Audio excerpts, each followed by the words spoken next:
बड़ो अनुभवी है भाई, ज्योतिष को ज्ञान है।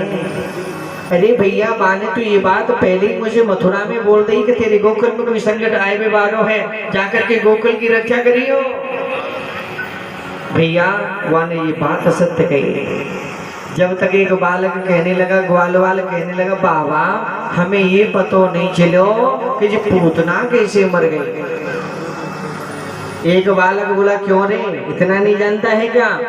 अरे ये पूतना हमारे लाला लीशरा। ग्वालवाल बोला, महाराज भैया ये पूतना तो मर गई, पर हमारे तो मथुरा के रास्ते ये जाम कर गई। त्रिगप्युति जो महाराज कंस का 6 कोस के बीच में जो बगीचा है, उसमें विशाल स्वरूप में पूतना पड़ी है। बाबा नंद ने कहा, ग्वाल वालों एक काम करो, सब अपने अपने घर जाओ और वहां से शस्त्र लेकर के आओ और आकर के इस पूतना के खंड कर दो। खंड करके और अग्नि संस्कार कर दो। ठीक है। अब तो ग्वाल वाल अपने अपने घर पर गए, शस्त्र लेकर आए, पूतना के शरीर के खंड किए और उसका अग्नि संस्कार कर दिया गया। यह समाचार जैसे ही महाराज कंस ने सुना कि पूतना की मृत्यु हो गई है, पूतना का वध हो गया है, महाराज कंस को भी दृढ़ विश्वास हो गया कि पूतना मेरी बहन कोई साधारण नहीं थी, वो बड़ी मायावी थी, लेकिन उसकी अगर मृत्यु हो गई है तो मुझे मारने वाला नंद भवन के अंदर है। विश्वास हो गया। लेकिन महाराज परिस्थिति ने यहाँ प्रश्न कर दिया, गुरुदेव यह पूतना कौन थे? श्री सुखदेव जी कहने लगे, राजन ये पूतना कोई साधारण नहीं है। जब राजा बलि की यज्ञशाला में वामन भगवान जब दान लेने के लिए गए और जहां राजा बलि की पुत्री है रत्नावली, और जिस रत्नावली ने जहां वामन भगवान को देखा, सुंदर स्वरूप को देखा, तो रत्नावली के मन में यह भाव आ गया कि ऐसे सुंदर बालक की मैं मां नहीं बनी कोई बात नहीं, लेकिन धात्री भी बन जाती तो मेरा जीवन धन्य हो जाता है। वामन भगवान ने रत्नावली को आशीर्वाद दिया, देवी ये भी तुम्हारी इच्छा पूरी करूंगा।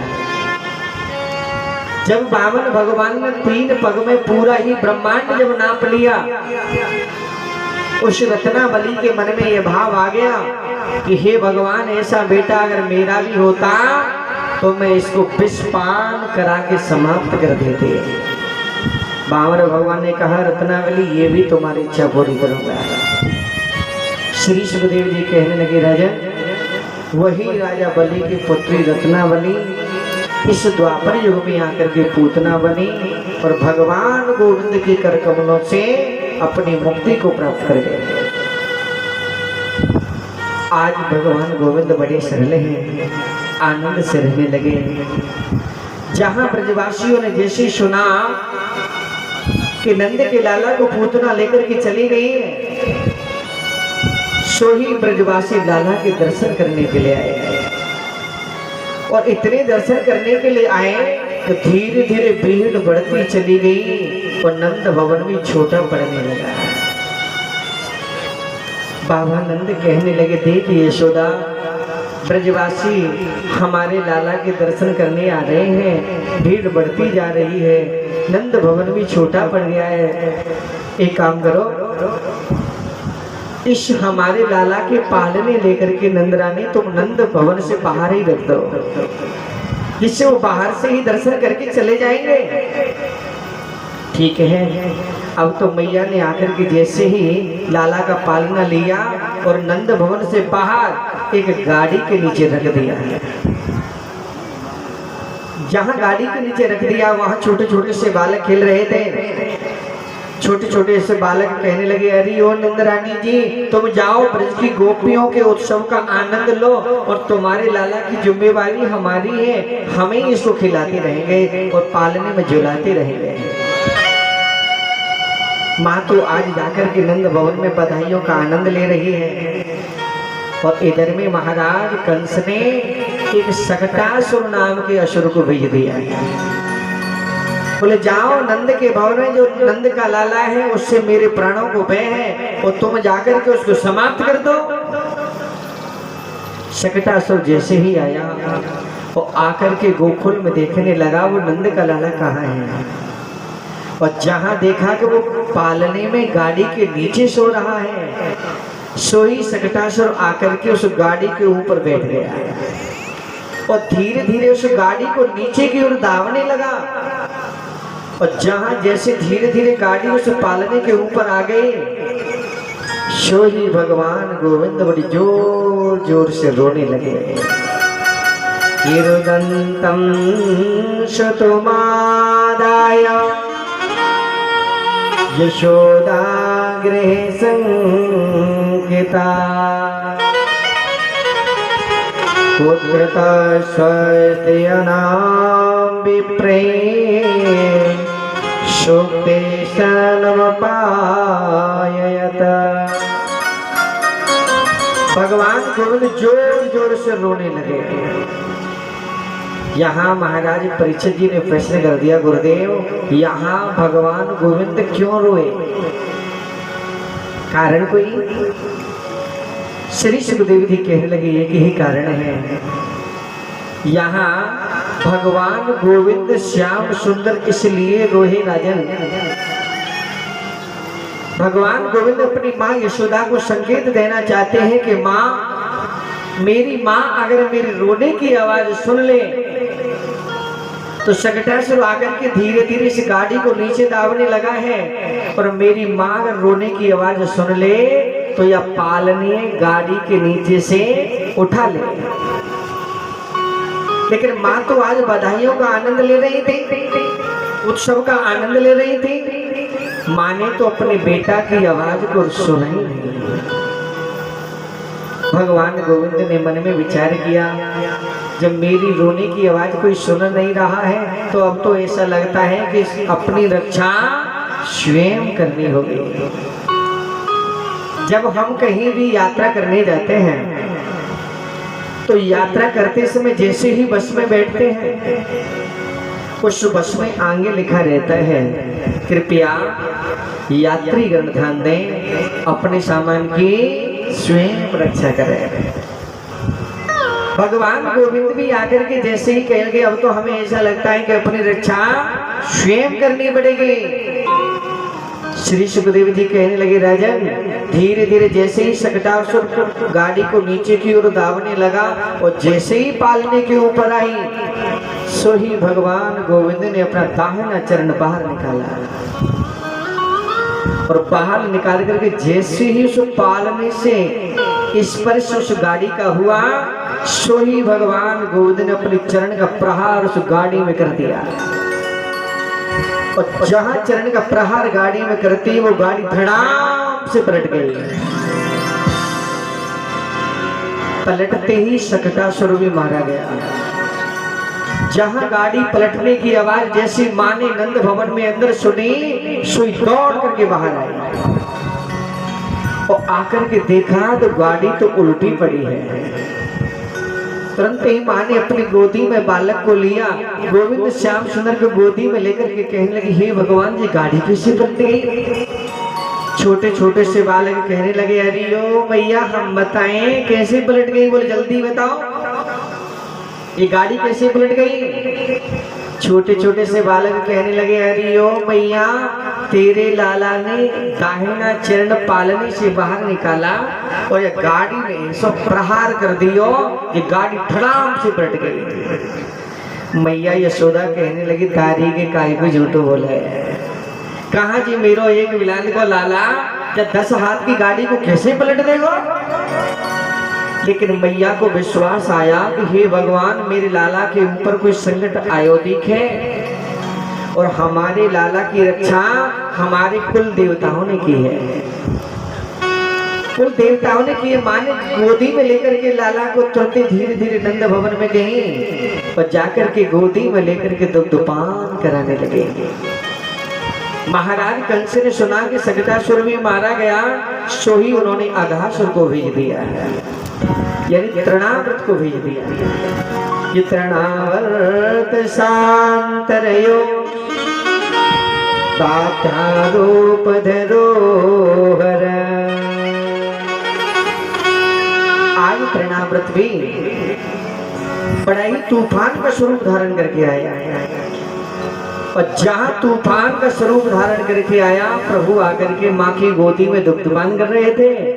मन में विचार करने लगे, हे भगवान, मैं तो माँ की गोदी में हूँ, तृणाव्रत आज मुझे मारने के लिए आ रहा है, तूफान का स्वरूप धारण करके आ रहा है, अब मैं कैसे करूं, क्या लीला करूं। प्रभु ने अपने ही दिव्य स्वरूप में भजन बढ़ाना चालू कर दिया। यशोदा मैया कह रही, हे भगवान, मैं कैसी माँ हूँ जिसने अपने बेटे को गोदी में लेकर के बेटा ही भार दिखाई देने लगा। भजन ज्यादा गोविंद में हो गया तो माँ ने गोविंद को लिया और पृथ्वी पर सुला दिया। तूफान में अपने वस्त्रों को लेने चले गए, जब तक तृणाव्रत आया और गोविंद को उठा करके ले गया। अंतिम इच्छा उसकी पत्थर में थी, इसलिए पत्थर पर ही जाकर के गोविंद ने तृणाव्रत को धड़ाम से पलट दिया। जहां तृणाव्रत की मृत्यु हो गई, माँ को पता चला तो माँ तुरंत ही दौड़ती हुई गई और जाकर के आज बालक को अपनी गोदी में लेकर के आई। और जहां लेकर के आई, अब तो माँ ने निर्णय कर लिया कि चाहे कोई भी मेरे लाला के दर्शन कर भी आवे, पर मैं तो अब लाला के दर्शन नहीं कराऊं। श्री सुखदेव जी कहने लगे, राजा, कैलाश पर्वत पर मेरे भगवान भोलेनाथ रहते हैं। और जहां भगवान भोलेनाथ ने सुना कि रवम रोदसीर ज्योतिर नीकमासा सुरेंदो दीपानगत धोयत्रवा भूतायान तंगपा। आज भगवान भोलेनाथ ने कैलाश पर्वत पर सुन लिया कि मेरे भगवान श्याम सुंदर का अवतार हो चुका है। मैंने प्रत्येक स्वरूप में भगवान गोविंद के दर्शन किए। अब द्वापर युग में भगवान गोविंद पधारे हैं तो मुझे भी उनका दर्शन करना चाहिए। श्री सुखदेव जी कहने लगे, राजा, कैलाश पर्वत से चल करके भगवान भोलेनाथ ब्रज में आ गए और ब्रज में आकर के छोटे छोटे से बालकों से पूछने लगे, अरे भैया, यहाँ बाबा नंद को भवन कहाँ है, कहाँ है? ब्रज में छोटे छोटे से ग्वाल वाल कहने लगे, बाबा, वो बाबा नंद को भवन यहाँ ना है तो बोले वो तो गोकुल में है।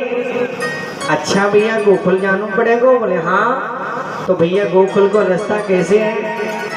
अब छोटे छोटे से ग्वाल वाल भगवान भोलेनाथ को रास्ता दिखाने लगे। देख बाबा, सीधो जाइयो, फिर दाएं घूम जाइयो, फिर बाएं हाथ पे जो नदी मिलेगी उसको पार करते ही जो नगर मिलेगा वही गोकुल है। ठीक है। धीरे धीरे भगवान भोलेनाथ गोकुल में आ गए और गोकुल में आकर के जैसे ही जहाँ छोटे छोटे से ग्वाल वाल मिले हैं, भगवान भोलेनाथ कहने लगे, अरे भैया, या गोकुल में बाबा नंद को भवन कहाँ है? छोटे छोटे से ग्वाल वाल कहने लगे, बाबा, ऐसो लगे दिखे ना है, जो बड़े सुंदर सुंदर राज भवन दिखाई दे रहे हैं, सब बाबा नंद के ही राज भवन है। अब तो तुरंत ही भगवान भोलेनाथ धीरे धीरे नंद भवन की ओर जाने लगे और भगवान गोविंद की नगरी में आज भगवान भोलेनाथ गोकुल की नगरी में भ्रमण करने लगे।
विश्वास मुझ सुना